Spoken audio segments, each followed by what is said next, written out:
Hello everybody, today we're going to see some interesting word facts. So, some examples of interesting word facts are: number one, the best place in the world to see rainbows is in Hawaii. This is because in Hawaii, the mountains produce a lot of clouds and rainfall that combined with pollen, air pollution, and the big wave causes that the color of the rainbows are stronger and more powerful. So you will have more quantity and quality of rainbows. So if you like rainbows, you should visit Hawaii. Now, fact number two. North Korea and Cuba are the only two countries that you cannot buy a Coca-Cola. This is because of the restriction or prohibition United States has over those countries because of the conflicts they have. So it is almost impossible or very expensive to acquire a Coca-Cola in those countries. Now, it will take you approximately 18 months to walk all the way along the Great Wall of China.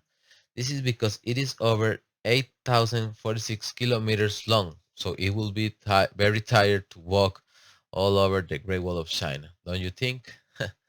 Now, the fact number four, it is about Costa Rica. 51% of Costa Rica land is covered by forests. This is because Costa Rica has started a reforestation program since 1980s because Costa Rica had in 1940 only 25% of the land covered by forests. This is because the deforestation of that time. And now we have 51% take you to that reforestation programs. Now, the fact number five is Costa Rica abolished army in 1988. The president at that time, Jose Maria Figueres Ferrer, abolished the army after the Costa Rica Civil War in 1948. So the 1st of December of that year, he abolished army. Also, he invested all the money from the army to education and health services, and he also reestablished the political constitution in 1949.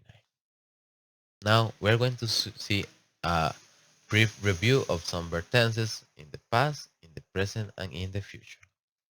So, past tense. We use past tense to talk about something that occurred or happened in the past. For example, simple past. It's speaking in the present about one time action in the past. For example, I went to Jamaica in 2014. So I'm expressing something in the past. Past continue. Speaking about something that occurred in the past but in a specific time. For example, yesterday morning I was running on the street and I fell. So I'm talking about something in a past in a specific time. Now, past perfect.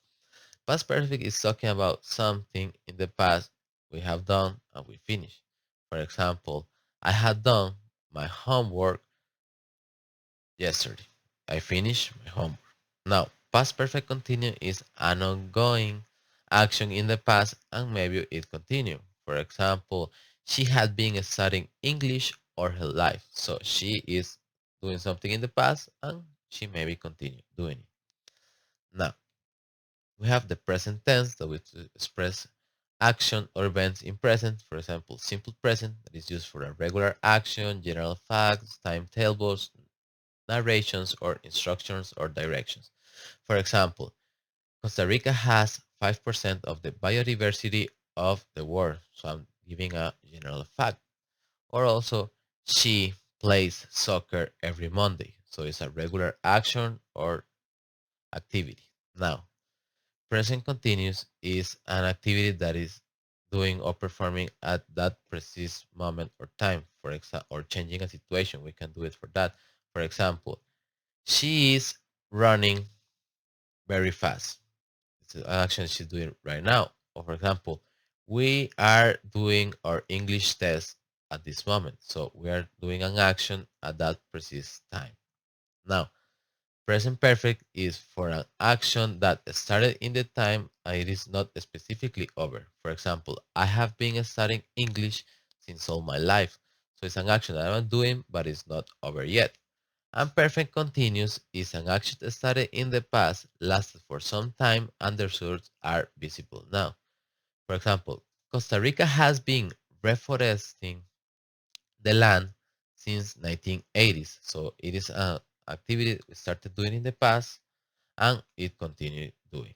And the results are visible now also.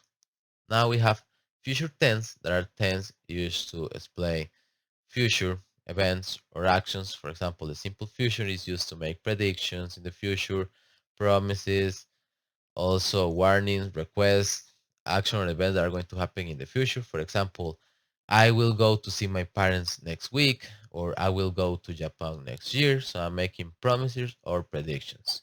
Now, the future continuous are action which will be in process at a certain time in the future. For example, tomorrow we are going to be playing soccer, or in next week we will be doing our exams. So it's an action performed in the future at a particular time. Now we have future perfect action that will be finished before a stated future time.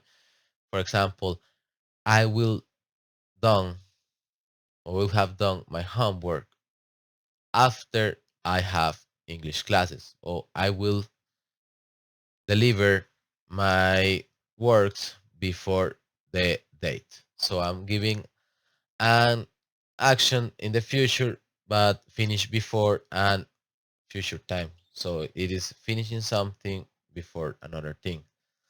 So that will be my presentation. I hope you like it. If you have any question about a specific verb terms, I can explain you more detail each by each one if you ask me. So thank you and hope to see you later. Bye.